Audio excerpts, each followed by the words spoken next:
वक्त कभी कभी इंसान को घुमाकर उसी चौखट पर लाकर खड़ा कर देता है जहां से उसने हमेशा के लिए भागने की कोशिश की हो। रमेश और उसकी पत्नी सुमन पूरे 20 साल बाद शहर से अपने इस पुश्तैनी गांव रामपुर लौटे थे। शहर में रमेश का बहुत बड़ा बिजनेस था, शोहरत थी, रुतबा था, लेकिन किस्मत ने ऐसा पलटा खाया कि रातों रात सब कुछ नीलाम हो गया। तो छुपने के लिए सिर्फ इस खंडहर हो चुकी पुश्तैनी हवेली का आसरा बचा। उन्हें यहां आए हुए पूरा 1 हफ्ता बीत चुका था, लेकिन उन दोनों को नहीं पता था कि गरीबी और बदनामी से बचने के लिए उन्होंने जिस हवेली में पनाह ली है वो दरअसल पत्थरों से बनी एक बहुत बड़ी कब्र है। रमेश, मुझे यहाँ घुटन होती है। पूरा 1 हफ्ता हो गया है हमें इस हवेली में आए हुए, लेकिन आज भी जब मैं इन दीवारों को छूती हूँ तो ये बर्फ की तरह ठंडी लगती हैं। बाहर इतनी गर्मी है, फिर भी इस घर के अंदर हमेशा एक अजीब सी सीलन महसूस होती है, जैसे इनमें कोई जान ही ना हो। ये घर मरा हुआ लगता है। सुमन, प्लीज, मेरे पास पहले ही हजारों टेंशन है। बैंक वाले हमारे पीछे पड़े हैं, पुलिस कभी भी ढूंढती हुई आ सकती है। हमारा शहर का आलीशान घर छिन चुका है। अब इन दीवारों की ठंडक या सीलन से डरने का वक्त नहीं है हमारे पास। यही हमारी आखिरी जमीन है, हमें यहीं जीना है। मन में गरीबी से नहीं डर रही रमेश, मैं इस हवेली से डर रही हूँ। तुमने ध्यान नहीं दिया, जब हम पिछले हफ्ते गांव में दाखिल हुए थे तो हमें देखकर गांव वालों ने अपने दरवाजे और खिड़कियां क्यों बंद कर लिए थे? कोई हमसे बात तक नहीं करता। कल मैं कुएं पर पानी लेने गई जैसे मैं कोई प्रेत हूं। वो अनपढ़ लोग हैं सुमन, शहर के लोगों को देखकर झिझकते हैं। उन्हें लगता होगा कि हम उनसे पैसे मांगने आए हैं। और वैसे भी 20 साल से ये हवेली खाली पड़ी थी, तो खंडहर जैसी हो गई है। लोगों ने कहानियां बना ली होंगी। थोड़े दिन में सब ठीक हो जाएगा। मैं कल सरपंच से बात करूंगा। नहीं रमेश, कुछ तो है जो बहुत गलत है, खासकर वो ऊपर वाली मंजिल। जब भी मैं ऊपर जाने वाली उन लकड़ी की सीढ़ियों की तरफ देखती हूँ तो मेरे रोंगटे खड़े हो जाते हैं। कल रात जब तुम सो रहे थे तो मुझे ऊपर से किसी के भारी कदमों की आवाज आ रही थी। ऐसा लगता है जैसे ऊपर से कोई मुझे लगातार घूर रहा है, अंधेरे में खड़ा होकर। सुमन बस, तुम्हारा वहम बढ़ता जा रहा है। खाली और इतना बड़ा घर है, हवा क्रॉस होती है तो दरवाजे बजते हैं। ऊपर पुराने जमाने का कबाड़ पड़ा है और कुछ नहीं। तुम कल से इस हॉल के बाहर नहीं जाओगी। अभी रमेश की बात पूरी भी नहीं हुई थी कि हवेली का सन्नाटा एक खौफनाक शोर में बदल गया। अचानक हवेली के उस भारी और पुराने लकड़ी के मुख्य दरवाजे पर धड़ाम धड़ाम की आवाज होने लगी। ऐसा लगा जैसे बाहर कोई पागलपन की हद तक उस दरवाजे को पीट रहा है, मानो उसे तोड़कर अभी अंदर घुस आएगा।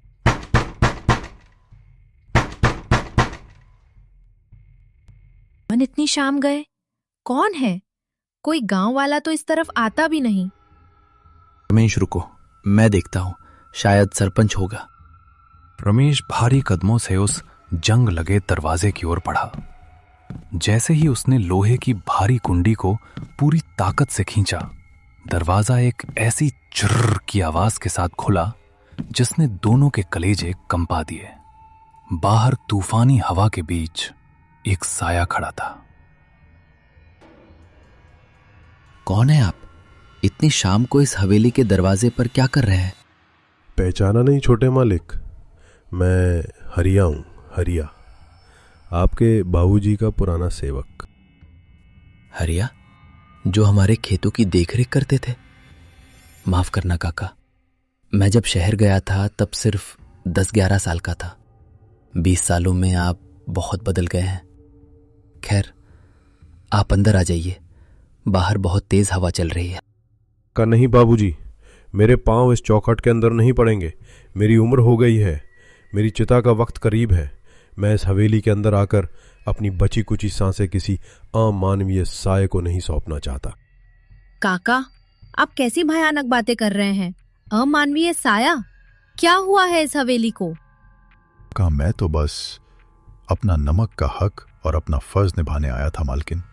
पूरे गांव में खबर है कि आप शहर से आए हैं। आपका सब कुछ छिन गया है। इसका मुझे बहुत दुख है। मैं बाबूजी का वफादार था, लेकिन रमेश बाबू, शहर में भिखारी बन जाना मंजूर था, पर आप लोगों ने इस चौखट पर वापस आकर अपनी जिंदगी की सबसे बड़ी गलती कर दी है। हरिया काका, पहेलियां मत बुझाइए, साफ साफ कहिए क्या बात है। जब से हम आए हैं गांव वाले हमसे दूर क्यों भागते हैं, जैसे हम कोई बीमारी हो। का वो आपसे नहीं भागते बाबूजी, वो इस हवेली के मनहूस साए से भागते हैं।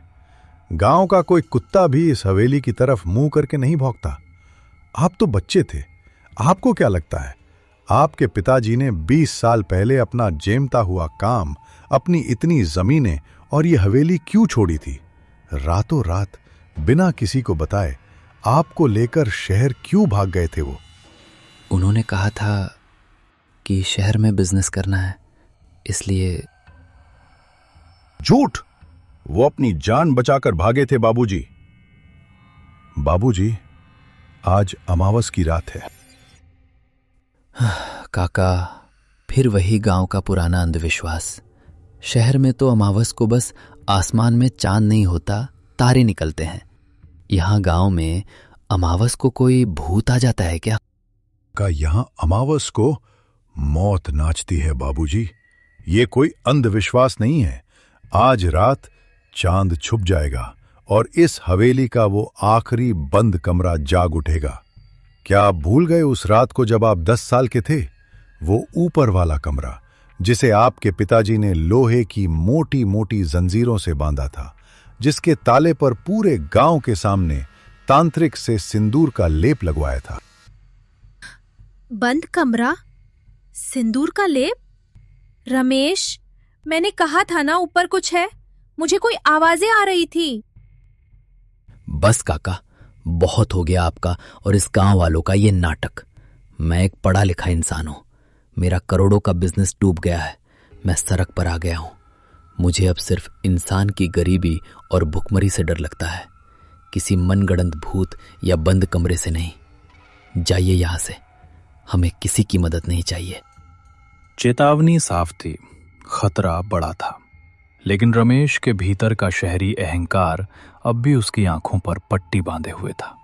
उसने हरिया काका की बातों को एक बूढ़े का पागलपन समझा और गुस्से में आकर उस भारी दरवाजे को उनके मुंह पर जोर से बंद कर दिया। रमेश, तुमने उन्हें क्यों भगा दिया? वो इतने बूढ़े हैं, वो झूठ क्यों बोलेंगे? वो सच कह रहे थे। इस हवेली में कोई और भी है हमारे अलावा। हमें उनके साथ मंदिर चले जाना चाहिए था। चुप करो सुमन, कोई भूत नहीं होता। अगर हम रात में बाहर गए तो हो सकता है गांव वाले ही हमारे पास बचे खुचे पैसे लूट ले। रात बहुत हो गई है, चलो अंदर जाकर हॉल में सोते हैं। कल सुबह मैं खुद उस ऊपर वाले कमरे को जाकर खोलूंगा और देखूंगा कि अंदर क्या कबाड़ भरा है। रमेश ने उस चेतावनी को अपनी समझदारी और अपने अहंकार के तले कुचल दिया था। सूरज पूरी तरह ढल चुका था और वो अमावस की काली रात हवेली को निगलने के लिए अपना मुंह खोल चुकी थी। हवेली के ऊपर वाले उस बंद कमरे में पूरे 20 साल बाद किसी ने इंसान के ताजे खून की महक महसूस कर ली थी और अब वो आजाद होना चाहता था। रात के 12 बज चुके थे। हवेली में पहला सन्नाटा इतना गहरा और मनहूस था कि सुई गिरने की आवाज भी किसी धमाके जैसी लगती। पूरे घर में मौत जैसी ठंडक फैल रही थी, एक ऐसी ठंडक जो शरीर को नहीं बल्कि सीधे रूह को कंपा रही थी। रमेश ने अपने अहंकार में हरिया काका को भगा तो दिया था, लेकिन उसके अंदर का वो 10 साल का डरा हुआ बच्चा अब भी कांप रहा था। और तभी हवेली के उस मुर्दा सन्नाटे को चीरती हुई छत के ऊपर से एक भारी आहट आई।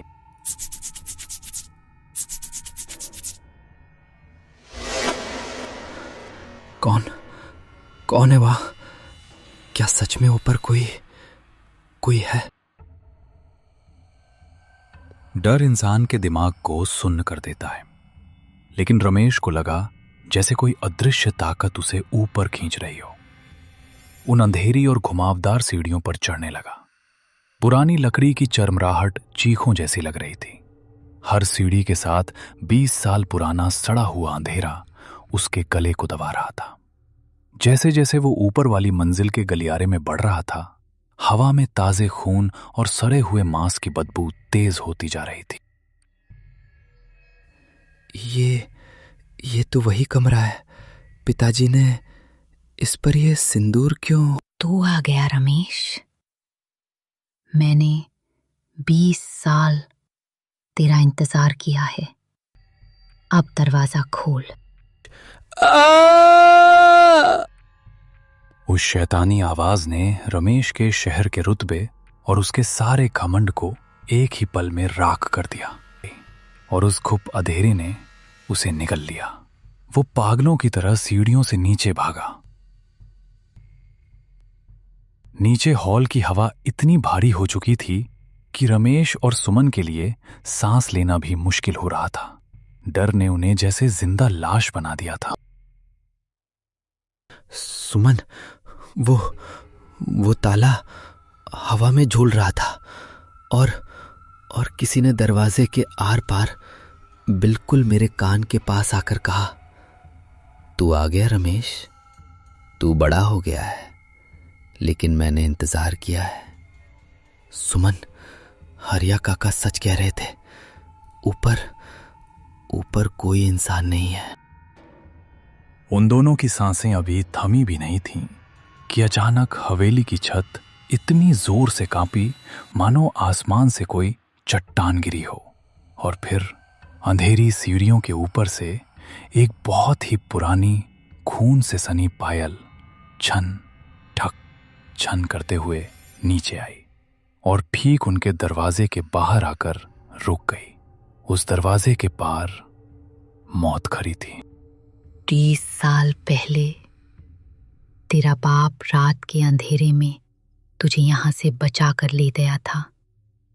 उसने मुझे इन लोहे की जंजीरों में कैद करके भूखा छोड़ दिया था, लेकिन आज तू खुद चलकर मेरे पास आया है। अब तू मेरी 20 साल पुरानी प्यास बुझाएगा। रात भर वो दोनों पति पत्नी जमीन पर एक कोने में सिकुड़े रहे। अगली सुबह हवेली के बाहर सूरज तो निकला, लेकिन उस धूप में कोई गर्मी नहीं थी।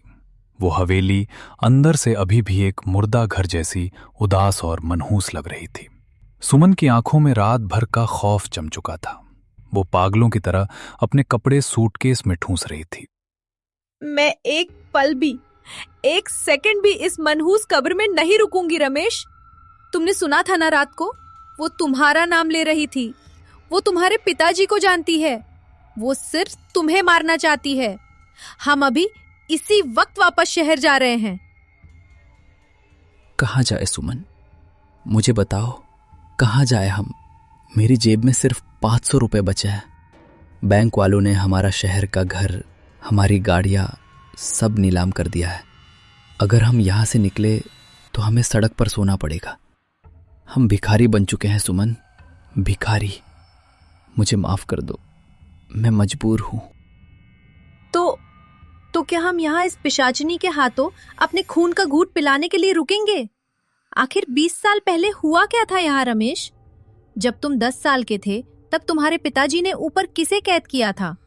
वो औरत तुम्हें क्यों जानती है? वही तो मुझे पता लगाना है।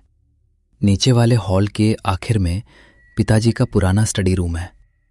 मुझे वहां जाना होगा। वहां जरूर कोई न कोई सुराग मिलेगा जो इस राज से पर्दा उठाएगा।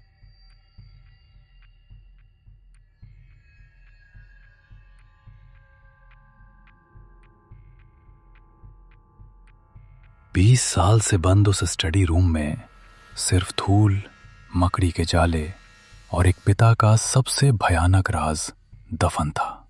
कमरे की हवा में एक अजीब सी सरन थी, मानो कोई लाश बरसों से वहीं पड़ी हो। रमेश ने पागलों की तरह पुरानी अलमारियां छानी और आखिरकार मेज के नीचे उसे एक लाल कपड़े में लिपटी हुई बहुत पुरानी डायरी मिली। उसके पन्ने पीले पड़ चुके थे। कांपते हाथों से उसने डायरी का आखिरी पन्ना खोला। आज अमावस है, मेरे हाथ कांप रहे हैं, लेकिन मुझे ये पाप करना ही पड़ा। मैंने उसे ऊपर वाले कमरे में भारी लोहे की जंजीरों से बांध दिया है और तांत्रिक से कहकर बाहर सिंदूर का लेप लगा दिया है। अगर मैं उसे कैद नहीं करता तो वो मेरे 10 साल के बेटे रमेश का खून पी जाती। वो अब इंसान नहीं रही, वो एक खौफनाक पिशाचनी बन चुकी है और उसे सिर्फ हमारे खानदान का खून चाहिए। आज रात मैं रमेश को लेकर हमेशा के लिए शहर भाग रहा हूं। हे भगवान, पिताजी ने किसे कैद किया था? वो कौन थी? नहीं, मुझे अभी उस तांत्रिक से मिलना होगा जिसका जिक्र पिताजी ने डायरी में किया है। मुझे वो शमशान वाला अघोरी ही बचा सकता है। डायरी पढ़ने के बाद रमेश सुन्न हो गया। रमेश धीरे धीरे स्टडी रूम से बाहर आया। उसका चेहरा पत्थर जैसा ठंडा था। उसकी आंखों में एक अजीब सा सूनापन था। उसने अपनी पत्नी की तरफ एक आखिरी दर्द भरी नजर डाली और बिना एक शब्द बोले हवेली के भारी दरवाजे की ओर बढ़ गया। उसके कानों में सिर्फ पिताजी के वो शब्द गूंज रहे थे, उसे हमारे खानदान का खून चाहिए। वो हवेली के अहाते से बाहर निकला। उबड़ खाबड़ रास्तों से होते हुए वो उस तरफ बढ़ा जहां से सिर्फ जलती हुई चिताओं का धुआं उठ रहा था। शमशान घाट में हर तरफ राख उड़ रही थी और चीलें आसमान में मंडरा रही थीं। एक बड़े से बरगद के पेड़ के नीचे बैठे उस अघोरी तांत्रिक की आंखें खौफनाक हद तक लाल थीं। रमेश भागता हुआ उसके पैरों में जा गिरा।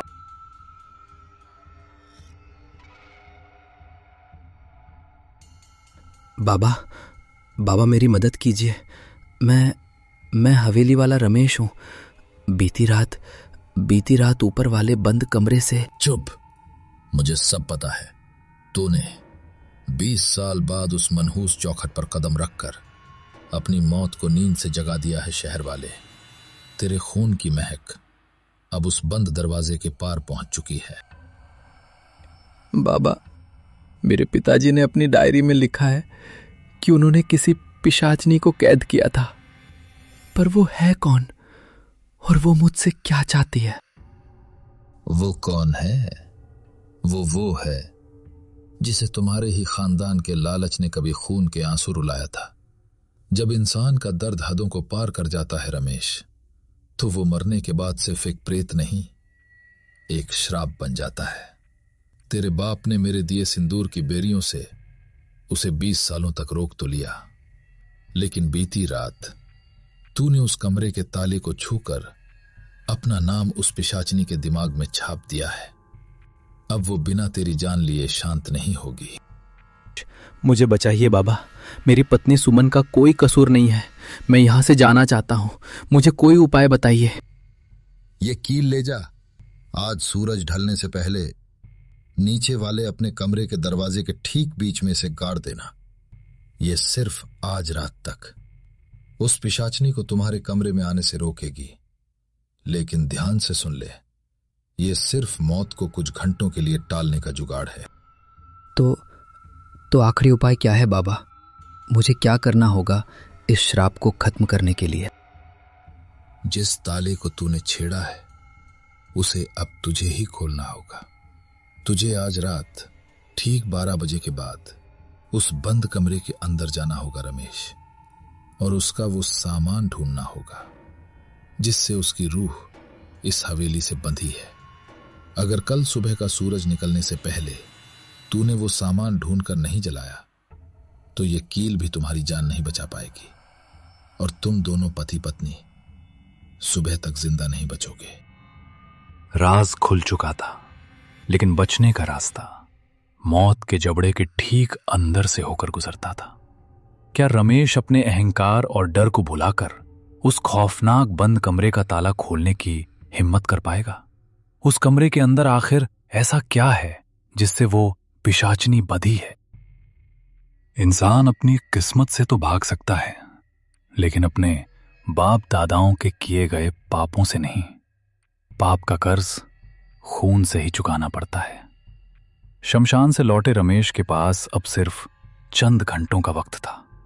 सूरज बहुत तेजी से ढल रहा था और हवेली के कोने कोने में फैले अंधेरे ने मौत का रूप लेना शुरू कर दिया था। तांत्रिक की दी हुई वो काली कील ही अब उनकी इकलौती ढाल थी। शाम के 6:30 बज रहे हैं। हवेली के नीचे वाले कमरे में सन्नाटा पसरा है, जिसे सिर्फ हथौड़े की चोटें तोड़ रही हैं। रमेश कांपते हाथों से दरवाजे के ठीक बीचों बीच उस लाल चमकती हुई कील को गाड़ रहा है। उसके माथे से पसीना टपक कर जमीन पर गिर रहा है। पास ही सुमन दीवार से सटकर बैठी है, सिसकियां ले रही हैं। डर इतना है कि वो अपना मुंह हाथों से दबा लेती है ताकि आवाज बाहर ना जाए। बाहर कुत्तों के रोने की मनहूस आवाजें माहौल को और भी डरावना बना रही हैं। बस सुमन, रोना बंद करो। मैंने कील गाड़ दी है। तांत्रिक बाबा ने कहा था कि ये हमें बचाएगी। कम से कम इस कमरे के अंदर वो नहीं आ पाएगी। रमेश, हम पिछली खिड़की से कूदकर भाग चलते हैं ना। अंधेरे में खेतों के रास्ते गांव पार कर लेंगे। मुझे तुम्हारी जान की फिक्र है।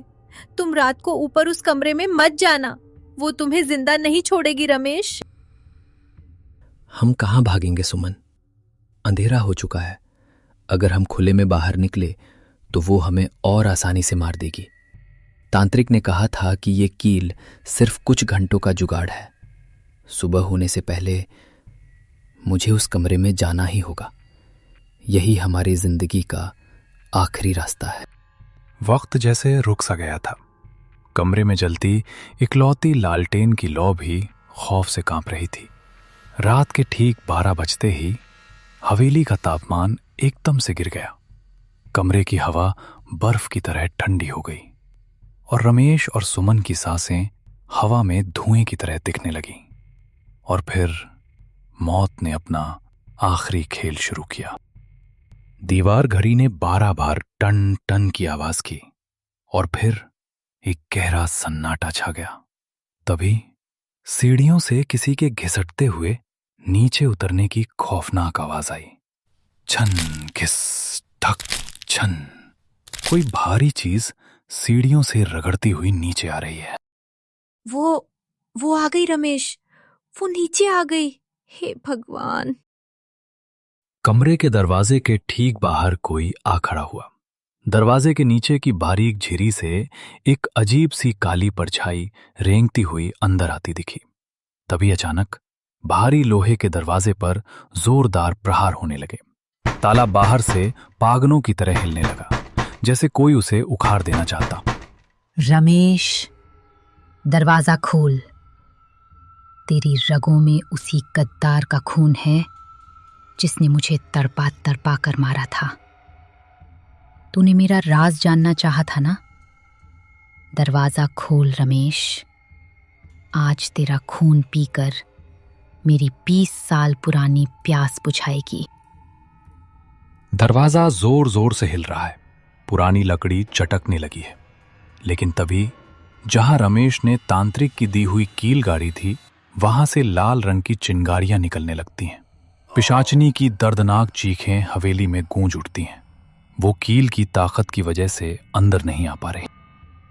कील अपना काम कर रही है सुमन, वो अंदर नहीं आ सकती। लेकिन दरवाजा टूट रहा है। ये ताकत सुबह तक नहीं टिकेगी। मुझे अभी इसी वक्त ऊपर जाना होगा। वो नीचे दरवाजे पर खड़ी है तो सीढ़ियां खाली होंगी। यही मौका है। नहीं रमेश, तुम पागल हो गए हो। तुम बाहर कैसे जाओगे? मैं पीछे की खिड़की से छज्जे पर जाऊंगा और बाहर से बालकनी के रास्ते ऊपर पहुंचूंगा। सुमन, अगर मैं सुबह तक वापस ना आऊं तो सूरज निकलते ही ये हवेली छोड़कर भाग जाना। पीछे मुड़कर मत देखना। रमेश धीरे से खिड़की खोलकर बाहर निकलता है। वो लोहे की पुरानी और जंग लगी सीढ़ियों के सहारे ऊपर वाली मंजिल की बालकनी में पहुंच जाता है। हवेली के अंदर से पिशाचनी की चीखें अभी भी आ रही है। रमेश के दिल की धड़कन किसी नगाड़े की तरह तेज बज रही है। धुप दुप दुप दुप। हवेली की वो ऊपरी मंजिल जहां पिछले 20 सालों से न सूरज की रोशनी पहुंची थी न इंसानों के कदम, और सामने था वो मनहूस बंद कमरा। ताला टूट चुका था और दरवाजा हल्का सा खुला था। अंदर से मौत की ऐसी सड़ांध आ रही थी जैसे कई लाशें एक साथ सड़ रही हों। रमेश ने कांपते हाथों से उस भारी दरवाजे को धक्का दिया। हे भगवान, कितनी भयानक बदबू है यहाँ। तांत्रिक ने कहा था कि मुझे वो सामान ढूंढना है जिससे उसकी रूह बधी है, पर यहाँ क्या हो सकता है? कमरा किसी टॉर्चर रूम जैसा लग रहा है। दीवारों पर नाखूनों के गहरे निशान हैं, जैसे कोई बरसों तक बाहर निकलने के लिए तड़पा हो। बीचों बीच एक पुरानी लोहे की चारपाई है जिस पर मोटी जंजीरें लटकी हैं। जमीन पर सूखे खून के काले धब्बे हैं। तभी रमेश की नजर चारपाई के नीचे रखे एक पुराने लकड़ी के संदूक पर पड़ती है। ये संदूक, शायद इसी में वो राज छुपा हो। रमेश घुटनों के बल बैठकर संदूक खोलता है। अंदर एक लाल रंग का पुराना, खून और आंसुओं से सना हुआ शादी का जोड़ा रखा है। उसके ऊपर एक धूल भरी तस्वीर है। रमेश तस्वीर साफ करता है और उसका चेहरा खौफ से सफेद पड़ जाता है। रमेश, ये तो मेरे पिताजी है, और साथ में ये औरत मेरी पहली पत्नी गौरी। बड़ी माँ, पिताजी ने अपनी पहली पत्नी को इस कमरे में जंजीरों से बांधकर भूखा प्यासा मार डाला था, सिर्फ इसलिए क्योंकि वो उन्हें कोई बच्चा नहीं दे सकी। हे भगवान, कितनी बेरहमी से तरपाया गया था इन्हें। हम अपने ही बाप के पाप की सजा भुगत रहे हैं। सच का पर्दा तो उड़ चुका था, लेकिन रमेश ये भूल गया था कि वो इस वक्त मौत के कमरे के बिल्कुल बीचों बीच बैठा है। और अचानक हवेली के नीचे वाले दरवाजे से आने वाली वो पीटने की आवाजें एकदम बंद हो गईं। सन्नाटा इतना गहरा हो गया कि रमेश को अपनी पलकें झपकने की आवाज भी सुनाई देने लगी। तभी अचानक कमरे में घुप अंधेरा छा जाता है। रमेश के ठीक पीछे उसकी गर्दन के बिल्कुल पास से किसी के बहुत भारी और ठंडी सांस लेने की आवाज आती है। कमरे का तापमान इतना गिर गया कि रमेश के हाथ सुन्न होने लगे। पायल की छन छन की आवाज अब उसके ठीक कान के पीछे बज रही थी। तूने मेरा राज जान लिया रमेश। तेरी माँ ने मेरी कोख का हक छीना था और तेरे बाप ने मेरी जिंदगी। तू उनका खून है, अब तू मरेगा। रमेश चीखते हुए मुड़ता है, लेकिन दिशाजनी उसे संभलने का मौका नहीं देती। एक भयानक सड़ी हुई लाश जैसी औरत उसे हवा में उठा लेती है। उसके सफेद आंखें और बिखरे बाल अंधेरे में चमक रहे हैं। पिशाचनी के सड़े हुए नाखून रमेश के गले में धंसने लगते हैं। छोड़ो मुझे, छोड़ो। रमेश तड़प रहा है। उसकी आंखों के आगे अंधेरा छा रहा है। तभी उसे जमीन पर पड़ा वो लाल जोड़ा दिखता है। तांत्रिक की आवाज उसके दिमाग में गूंजती है, उसका सामान जला देना रमेश। रमेश की जेब से लाइटर निकालता है।